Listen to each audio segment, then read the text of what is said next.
Welcome to Healthy Lifestyle. I'm Lorianne Casdia. Our goal here at Healthy Lifestyle is to inspire, educate, and empower you to fulfill a healthy, emotional, spiritual, and physical life so you can feel empowered to live the life you have always wanted and dreamed.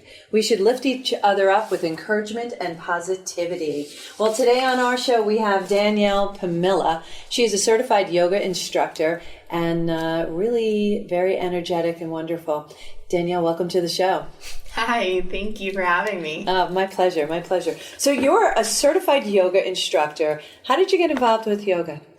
I've always done yoga on my own, but I found myself working in a company in West Hollywood, actually, where... California, yeah? Yes. And it was a great place. It was great people. It was a great environment, right. But it just wasn't doing anything for me. Like, I felt like I was getting up and going to work every day and pouring all my energy into this thing that I just wasn't getting any energy back from. Sure. So you were pouring your energy in for the benefit of other people, yeah, but not getting a reciprocal benefit, right? Yeah. And so I realized one day that that's kind of why I was feeling so drained in life, that I wasn't doing anything that really fed my soul. Right, okay. I get that. Right? I do. So I decided, like, I need a change. Something needs to change. I need to live my life differently in much more alignment. And so I started researching different ways to do that, and I found yoga. And, I signed up at 11:30 at night, and I arrived at my first day of training the next morning at 8 a.m. Nice. Now, that's a real true commitment to yourself. I like that. I like that a lot. I mean, when change needs to happen, it has to happen quickly, Yeah. So when you were going through the training, what was it that inspired you? I think it was that community feel and the connection and the really bonding with people over things that were more important in life than the day-to-day drama and traffic and things like that, where it was deep and true and meaningful, and we were all able to move through these sequences and learn and grow and help each other and come together. There's a oneness that you feel, right? Yeah. When I take yoga, that it looks to me like a beautiful dance. Mm-hmm. Well, I don't necessarily look like a beautiful dance. The rest of the class looks like a beautiful dance. When everybody's moving in the same way and it's very fluid and there's a connection. There's just a spiritual connection in the room. I find every single time, no matter who's in the room. And I don't know 99% of the people in the room. So, and you still feel that connection, right? Yeah. I mean, they say in the whole yoga philosophy, there's source, right? So, everyone has different religions and things like that. Yoga is not a religion, but they do say everything comes from source. Source is equivalent to universe, God, whatever you want to name it. Whatever you call it, it's source. And it's this light and bliss and energy, yeah. And so, a lot of times when they end a yoga class, they'll say, the love and light in me sees and honors the love and light in you. That's namaste. Yes. And so what that means is very similar to what you're saying in that oneness, where all the light within me, how I come from source, my soul, that energy within me is infinitely connected to every single one of you. Absolutely. There's an old, and it always reminds me of this, there's an old Native American philosophy, and they bring their children up like this. And I have a little Native American in me. That's why I'm familiar with it. Iroquois, actually. Wow. My great-grandmother was an Iroquois princess. Oh my gosh. Yeah. So when I heard this philosophy, I read it, actually. It was beautiful and very poignant for me. And I think it goes back to yoga, which is they would teach their children, when you hold a whip over your head and you swing it over your head, if you visualize that, as soon as the tip of that whip touches, even grazes another human being, you're responsible for the interaction, because our spirits connect. Yeah. And so you're responsible to have a positive interaction with them. I love that. And similar to yoga, our spirits are connected. in every day our spirits are connected, whether it be a nice way or not a nice way. In yoga, it is a very tranquil way. And as we say on the show all the time, I say it all the time, I believe very firmly that everything we need, we come factory installed. It's all inside. And for some reason, we're taught to go external when we should really go internal. And I believe that's what yoga does. It really has you go internal and really look at your intention, what you're intending to do during the day, what you're going to do with your life, how you're going to positively serve other people, right? Exactly. Yeah. And I think that's the beauty of it. You know, they say yoga is, it happens on your mat, it happens in a class, it happens outside, wherever you do yoga, but the asana, the physical, is not what it's about. Like, yes, we do the physical, but it's all so that you can take what you learn on your mat in that tangible way and incorporate those lessons into your life. So you learn how to go inward when you're on your mat. You learn how to bring that focus, that intention, that, you know, joy inward, even when, you know, you're doing something really difficult in a pose, and you learn how to take that and go inward and find that same sense when you're doing something really difficult in life. You said something very, very inspiring too. When you find a difficult pose and you're trying to challenge yourself, that's the challenges that you come across in life. And what do you do? How do you handle the challenge? Do you step off your mat, or do you continue to try? You fall out of the position, you get back into the position. That's what we do in life, right? We have challenges, it pushes you back. And you have an option. You have two options. You can let it push you back and you can live there. And that's okay if that's where you want to be. Or you can put those challenges, take them head on and go back in. Yeah. Reinvest into that pose, right? So I think a lot of times when you bring yourself back to the mat and you start continuing to try over and over again to get that hard pose, to do that difficult thing, if you really stop and you're present in your practice, you'll learn that you talk to yourself in the same way that you talk to yourself when you're going through something hard in life. Yes. And so becoming aware of your inner dialogue and saying, how do I challenge myself on my mat in a way that really embodies what yoga is, and the utter acceptance and love that comes with that, without berating yourself and beating yourself up. Yes, you have to be kind to yourself, exactly. Right? And when you can take that and be like, I can challenge myself in a really positive way instead of beating myself up over something, and you take that off your mat, I think that is where a lot of change happens. Yeah, that's very, very poignant. The beating yourself up thing, it doesn't serve. No. It doesn't serve anybody. It doesn't serve you. It doesn't serve anybody else. And Source, that's not what Source wants us to do. We're here to learn. Exactly. We're here to serve other people. And when we beat ourselves up, we're not serving ourselves. So I love that about yoga. It has a really infinite value. The other thing I love about it, it's another way through meditation to calm and to shut that chatter off in our head. Yeah. You have, all those that chatter, that white noise, I call it, in our head. It's sometimes it's overwhelming. And when we meditate, which is part of the yoga process, is clearing yourself and focusing on movement. Just like when we meditate and chant, the chanting is really to help us focus on something other than the thoughts that come in our head, and dismiss those thoughts while we're chanting and focusing on it. Same with the movement, don't you think? Exactly. And I think that's why they say there are 7 limbs of yoga. It's not just the asana, because the asana is what prepares you, especially since we live in this world that's so high paced and so external. We have to prepare our body so that we can allow our minds to go into a meditation. And I was talking to my friend the other day. She hurt her wrist, and she was a really big yogi. Like, she loved yoga, and she's been having a really hard time because she can't do it right now. She can't put any weight on her wrist. And she was like, I don't know what to do. I was like, you don't understand that the asana, the poses, are not just, that's not all that yoga is. Right. Meditating is yoga. Living your life in alignment is yoga. Like, it's not just the physical. The physical helps prepare you to be able to engage in a meditation and be able to really go deep within, and your body kind of has already released that extra energy so you can do that. But yoga isn't just the physical.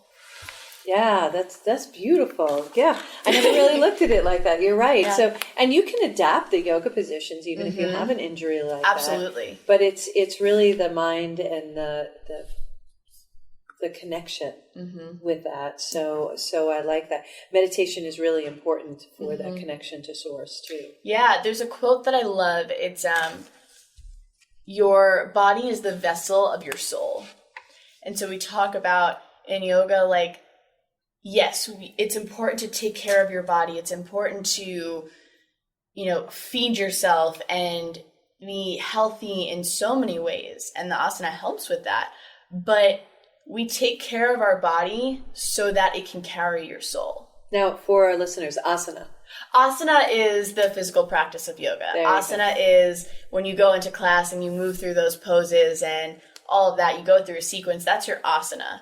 But there are so many aspects that make up what yoga truly is at its core. Now, you said alignment, and I love talking about this because I'm a law of attraction practitioner. So the alignment is really important. So how would you define alignment when you're in alignment with your inner self, right? And how do you know when you're in alignment? I think it looks different for everybody. For me, I just knew I was out of alignment. That's what brought me to Those are bad feelings, a yoga teacher training. Yeah, it was this really negative energy. I woke up every day and I was drained. It was, my depression was really starting to kick up, and I just felt like I wasn't wanting to wake up and do my day. Yeah. It was a struggle. It was a struggle. Yeah. It was, I'm obligated to do this. Yeah. And it wasn't something that felt like it fed my soul. And I knew I was out of alignment. And once I started moving into this world of yoga and becoming an instructor and working with eating disorders and doing those things, I really learned that, like, I wake up in the morning now and I feel content. And I'm excited to go practice, and I'm excited to go engage with other people who are interested in learning or are, going to teach me things. Right. It's this feeling of bliss. Yeah. And that doesn't mean that it doesn't come and go. I mean, I think people think you're living in alignment, you're just happy all the time, and that's not true. Life still happens. Well, so let's talk about that, because there's a difference between being in alignment. You can be in alignment and then life happening to you. Yes. That doesn't mean you're out of alignment. Yes. What I think, and again, law of attraction too, is when we are attached and in alignment with ourselves, we can be joyous. We're going to feel all those positive, good things. And sometimes life throws something that's challenging. It's how you handle the challenge. So now life doesn't spiral. If you're in alignment, life shouldn't spiral out of control. Yes. You now just have a challenge, a problem, something to fix, something to solve. And if you're in alignment, those answers will come. Yes. Especially during meditation. I know that when I have a challenge in front of me and I'm not sure where to go, I meditate. And all of a sudden, if I just quiet my mind, Source provides that answer. The answer is inside. Absolutely. And I think that's intuition. The more in alignment you are, the more you're able to hear your intuition. Yeah, you're in connection, right? Yeah, you're in connection with yourself, your soul, source, and every other being around you. And so it's no longer a question of, should I do this and should I do that, and is this right and is this wrong and where do I go, and this is all a mess and life is falling apart. It's, okay, let me take a step back. Let me breathe. Let me come back in and see what I'm being told from inside. Yes. That's great. My question to myself is, okay, what am I supposed to learn from this challenge? Yeah. And when you look at it like that, as opposed to, oh my gosh, my life is falling apart, you change your camera lens to the joy side, away from the gratitude, to the gratitude side, away from the, crazy, oh my God, everything is a nightmare side. You absolutely find your answers quickly because you're not 100%. blocking yourself. Just think of the energy or the negative energy you're spending and going, oh my God, this is terrible. Well, we could already be working on the solving of the problem if we just jump in and go, okay, what am I supposed to learn from this? Yeah. Is this particular individual annoying to me? Are they challenging me? Yeah. What am I supposed to see in this? How am I supposed to grow? Yeah. Yeah. I think that's a big thing. Sometimes it's just being able to adapt to a challenging individual who just annoys the bejeebus out of you. Right? Exactly. I think that's the growth part, especially for me. It's like sitting in the discomfort of I love there's that. a challenge, there's a thing, and I can't fix it. And how do I sit with this feeling and let this feeling move through me without spiraling, without feeling so overwhelmed, without feeling like I need to do, and being able to just sit and be like, okay, this individual might be really challenging for me. This situation might stir up a lot of things within me. So that's my work. Yeah. You know, and so What how do I learn from exactly what am I supposed to learn? Because I think every challenge we get in life is really just redirection. I love that. Yes. I actually just wrote a blog on this last night about how when we feel like life happens and challenges pop up and we're like, I feel like I was just catching up on life and all of a sudden now I'm thrown off course, but you're not being thrown off course, you're being thrown on course. Yeah. You know, it's every time you stray from your alignment, life is going to come and say, hey, over there, go over there.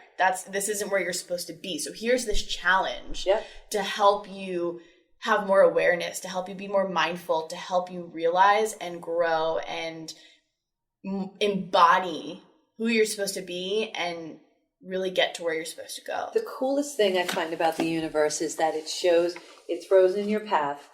First, you always know you're on the right path when things come easily. It gets like presented to you right in front of you, like you're walking down a street, and it's like, here you go, here you go, here you go. Here's a sign, here's a sign. And that includes the challenges, because here's the sign, you need to work on this. We're going to clear the path so you can work on this, get better at this. And we can either resist it and go, no, and go a different direction. Universe is going to push you back to that challenge until you take it, and right? it's only going to get louder. Yeah, and worse. Yes. Yeah. That's what I say. You know, it comes from a tap on the shoulder to a punch in the face. Absolutely. Yeah. I was writing this blog last night. I was like, you know, life's going to keep putting a couple pebbles in your path to be like, hey, look at this thing over here. Right. And if you keep ignoring them, life is going to find a boulder just for you to put right there. Roll it right in front of you. Yeah. And You're it's like, even for those good things, you know, I remember when I was leaving my job and I was like, all these opportunities. Once I was like, I want to be a yoga instructor. Everything just took off. Like I started getting all these different things, and I was overwhelmed by the pure opportunity that was coming. And at some point, I was like, okay, I gotta make this move. I was so afraid to leave this job because I was like, it's secure. More secure. Yeah, it's more. You're jumping into the unknown. Exactly. But you're jumping in, kind of. Nurtured by the universe and source. And so once the universe kept throwing all these opportunities at me, I was like, okay, I know I need to do it. Like intuitively, that was like, I can't ignore it anymore.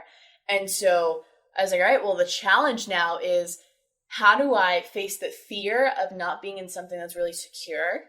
And how do I face these fears that I have? I mean, it's going trust, in, is it not? Yeah. And going in and quitting a job, you know, I'm someone that authority is very powerful. Sure, you know, I understand and that there's myself. so much respect in that, and it's a very scary thing for me. And I respected the people I was working for so much, and I felt so guilty, and I was like, and so kind of felt like you were letting them down. Yes, but you'd be letting yourself down if you didn't take this leap. Absolutely. And eventually, you would take the leap. It would have just been at a later time, right? Exactly. And so I was like, I need to, because the calling stays, doesn't it? Oh yeah, it doesn't. It just gets louder. Yeah. Start screaming. And it's like, you must go now. All right. What am I doing exactly? Exactly. So one of the challenges that I had to face was, all right, how do I deal with this discomfort that I feel around quitting a job? Yeah. You know, and that was just one more pebble, you know, and it was like, yeah, all these great things are happening in yoga, and this is where I'm supposed to go. And it's also making space for me to work on trust and fear and, you know, asserting myself and those things. So it was just so much opportunity for growth. I love it. I want to come back and talk about, because I know you serve a specific community. Yes. And I want to talk more about that. I want to talk more about the alignment. This is really, really great. We will be back. You are listening to Healthy Lifestyle. I'm Lorianne Casdia. We'll be back with our guest, Danielle Pomilla. She's a certified yoga instructor. And come on back. We'll continue this conversation.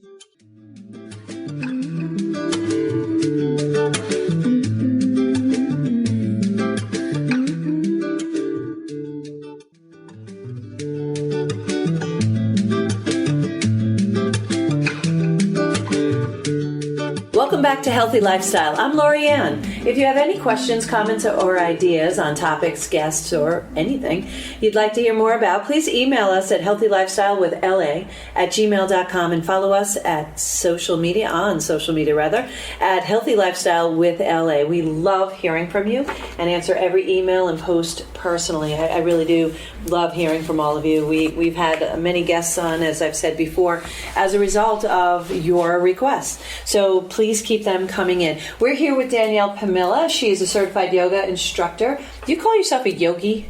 Yeah, I do. Not like yogi and boo-boo. No, yogi. no.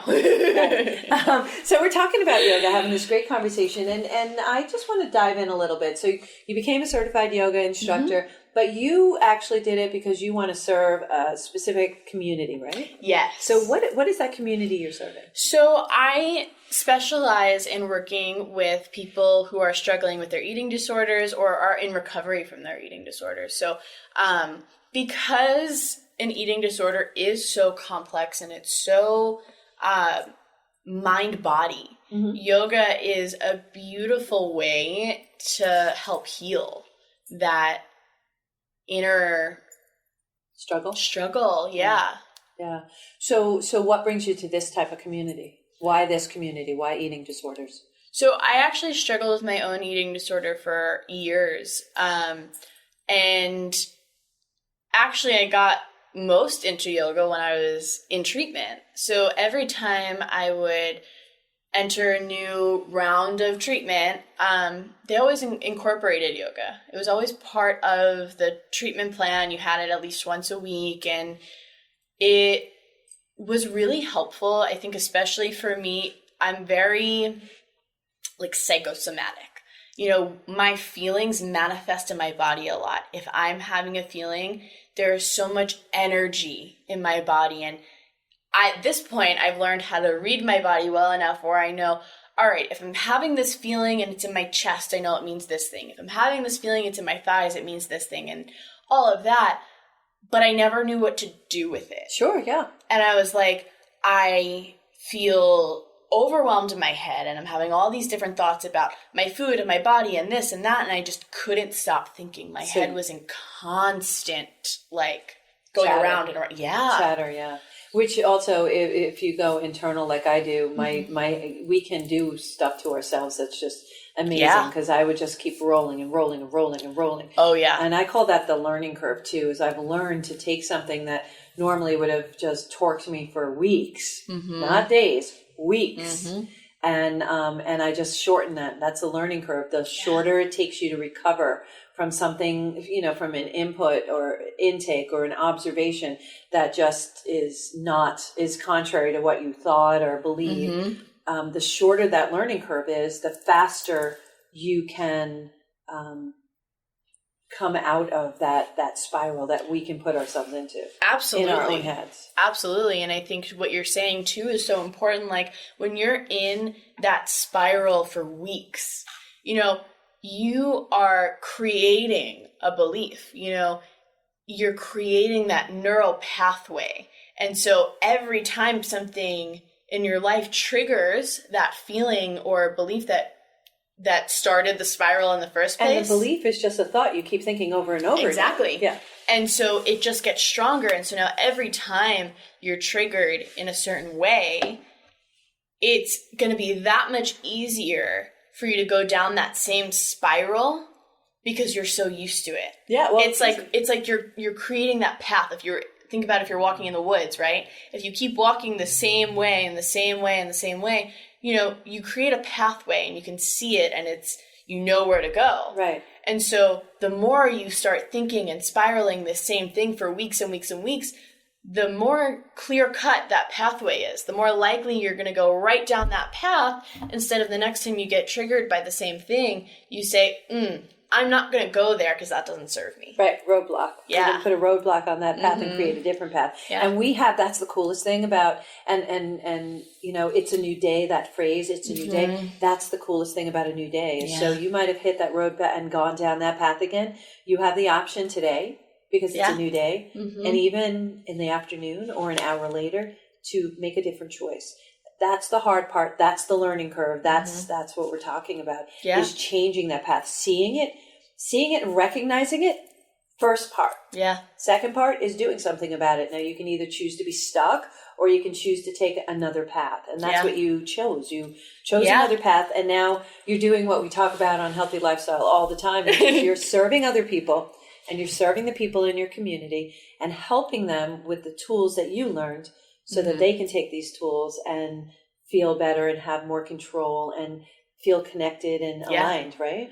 Absolutely. I think that I use yoga as a way to get to that awareness that you're talking about, where once you have the awareness, then you can start to make a choice. Right.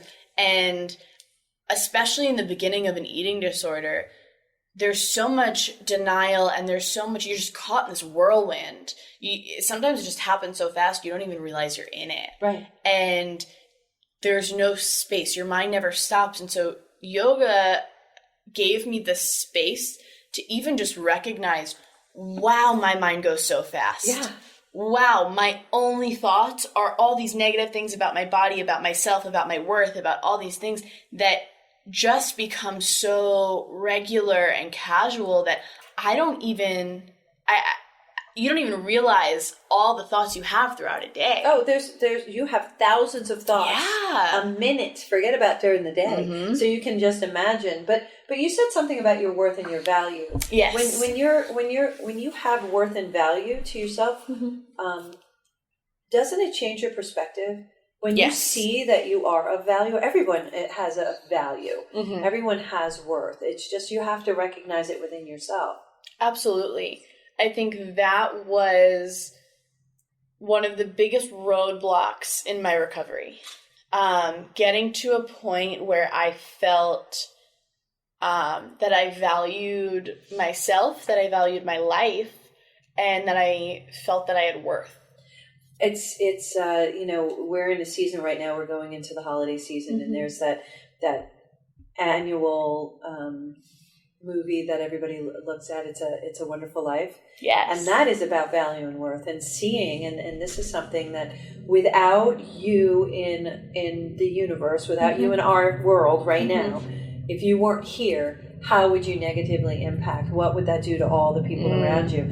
That's what we're talking about, value and worth, is that we touch people every day. Sometimes we don't even realize it. I know that happened to me as I was doing a job, and I apparently helped somebody, and I had no idea that it impacted someone the way it did. And months later, I still to this day don't know what I did. But she came over to me and thanked me and introduced me to her mom and said, "This is the woman who helped me and set me on this path. And, I'm just so grateful." To this day, I don't know what I did. That's beautiful. Yeah. So you just never know. And it made me feel so good. And I think when you serve other people and you get that beautiful feeling, right? You feel that value, right? Yeah.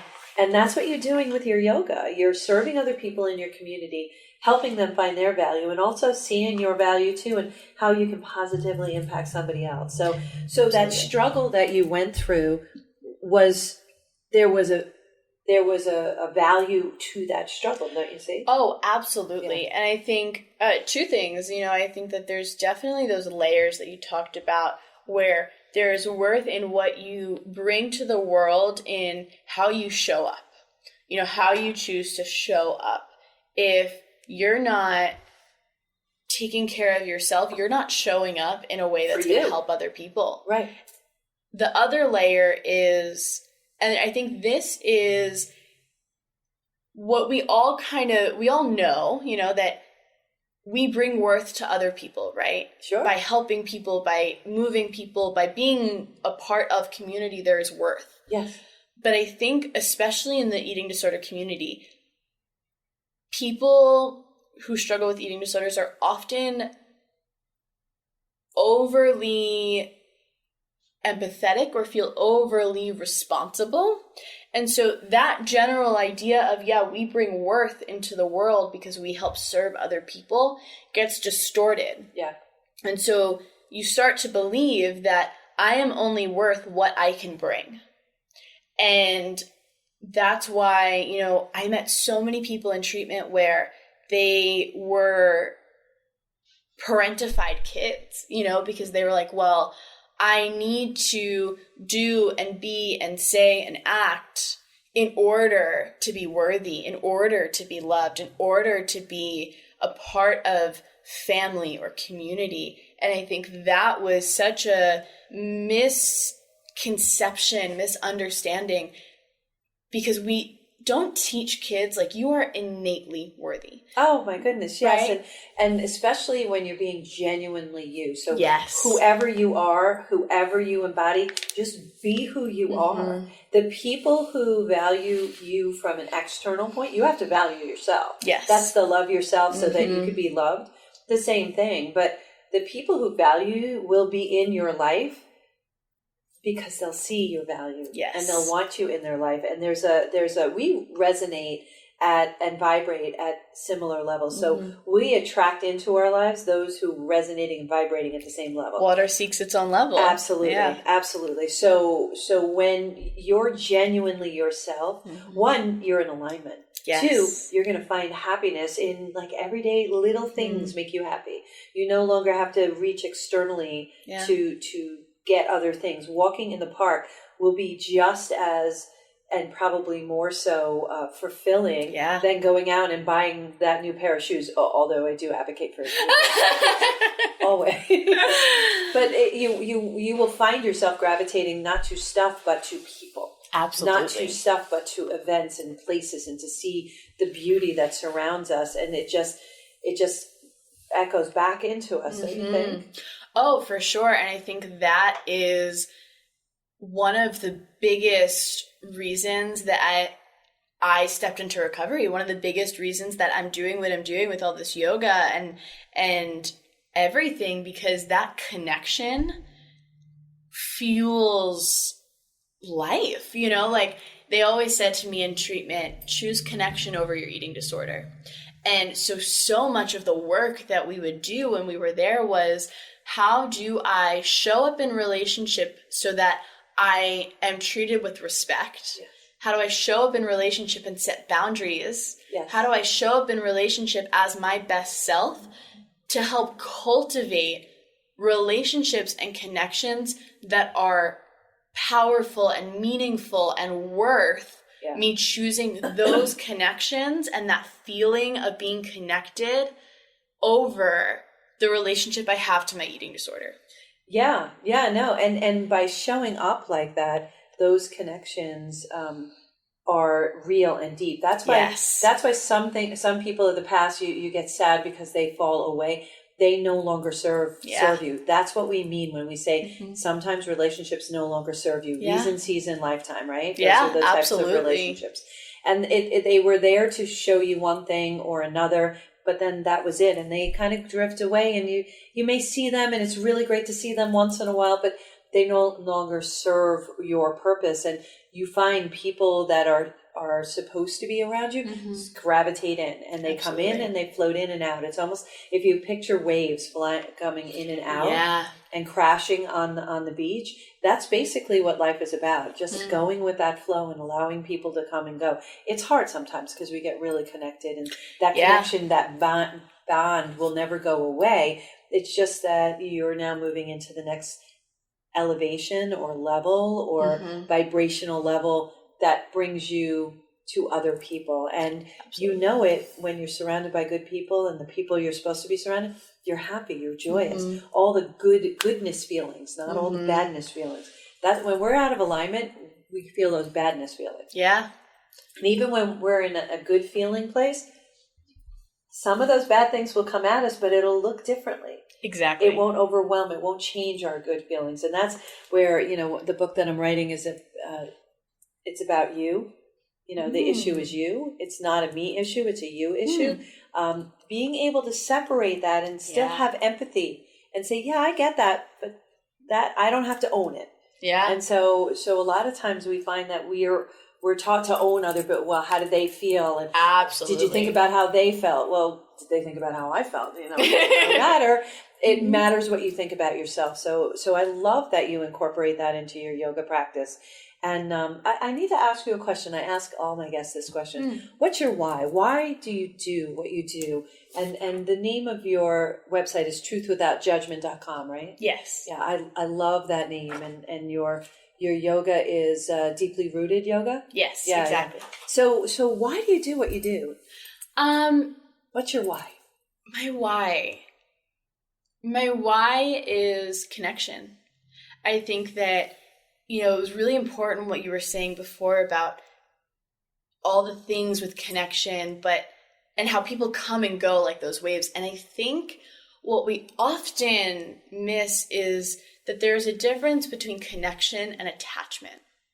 And I think in yoga, you really learn a lot about not being attached and feeling connected in that moment and knowing that this is a feeling I want to come back to, but it's not dependent on these people or these places. Yes. And attachment and those beliefs of I need to hold on to, I need to control, I need to fix. Those are all really embedded beliefs in an eating disorder. And so I found that in my recovery, all these things kept coming up of how do I live my life in alignment and find a way to not be attached to the results, because it's going to affect other people. You set boundaries for the first time in a relationship, people are going to have a reaction. Oh, yeah. And that's okay. Yeah. But how to say that's a you problem, just like yes. you're saying, that's not my work, that's your work. Yes. My work was setting the boundary in a loving way, but setting my boundary. Yeah. And saying things like, that's not okay. Yeah. Saying things like, that doesn't work for me. Yeah. Things like that, which separate so that you give indicators to other people of how you will allow them in your life. Exactly. Like not letting people gossip and things like that. Yeah. To me, that's just a useless worth of energy and time. And it's negative. Yeah. I want to see the beauty and the love in people. So that kind of chatter, I no longer resonate with and I don't respond to. Same with what you're saying. Exactly. So that person, you can still love that person for who they are, but doesn't mean they have to be close in your life. Mm-hmm. It just means that you still love them. It's just that that's not okay in your life. Yeah. And I think that's hard to separate, right? Oh, absolutely. I still struggle with it sometimes. Sure, I think we all do. We're human. Yeah. And we're supposed to. That's how we learn, right? Exactly. Okay. And I think that, I use yoga as a way to help heal eating disorders because yoga gives the space and the room to notice. And there's so many components of an eating disorder. There's that emotional, relational component that we've talked about a lot. And there is that physical component. I think that in society today, everyone thinks, oh, you have an eating disorder, you're anorexic, you look this way. Oh, you have an eating disorder, you must, be so concerned with the surface level things. And it's really not that at all. And there's so much depth to it. Yeah. So much depth. Yeah. And it's such an overwhelming, life-consuming thing. And I think when people recognize that I can't live life anymore because this has taken over, it's a really scary feeling, and it's a feeling of surrender. And yoga helps bring that level of safety. Yep. And it allows the space to reconnect with the body and the mind. Yeah.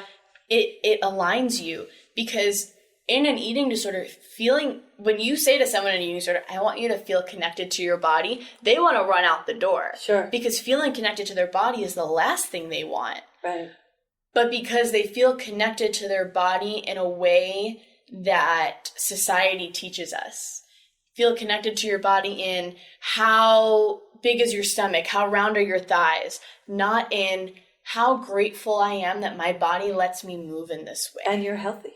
And I'm healthy, and I can feel energy and joy and bliss run through my body, and find the ways to be grateful for the body that allows you to walk in the world and learn the lessons of your soul. Oh, that's totally beautiful, Danielle. Thank you. I want to point out, and the listeners to go to your website, truthwithoutjudgment.com. Your blogs, your writing is beautiful. You write extraordinary. I definitely see books in your future. You're such a good writer. Seriously, your blogs are motivating and moving. I've read them. They're beautiful, and everyone would really be served to go to your website and read those. Check out your yoga studio. I know you have an online yoga classes that you're teaching now too. So truthwithoutjudgment.com. Check it out. You're wonderful. You're absolutely gorgeous too. By the way, thank you so much for joining us today. Thank you for having me. It's been a blessing. Oh, it's our honor, really. Thank you for joining us today on Healthy Lifestyle. My heart is lifted by sharing this time with you, and I want to thank my guest, Danielle Pomilla, today, and of course, our producer, Michael. Join us next time on Healthy Lifestyle, and remember, we are here to serve one another. Take a moment, step out of your day, and do a little something for someone else. And then, of course, remember to do a little something for yourself every day. It starts there. Create the new habit. Create your new balance. You're the best because everyone else is taken. Don't forget that. Thank you again for joining us on Healthy Lifestyle. I'm Lorianne Casdia. Until next time, show up for you and show up big.